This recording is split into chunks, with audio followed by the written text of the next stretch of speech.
लहो नमस्कार साथीहरू। आज ट्रकमा साह्रै जाडो भएर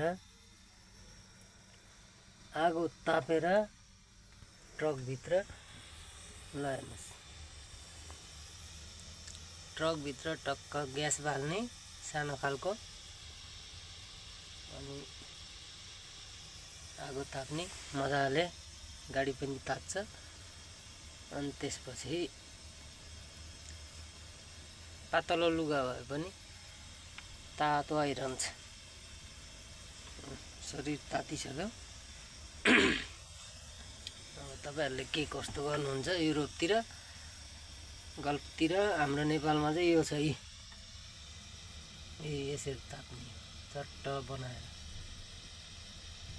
5 मिनेट 10 मिनेट बालेपछि ग्यास गाडी सबै तात्छ। बलिरहेछ ग्यास।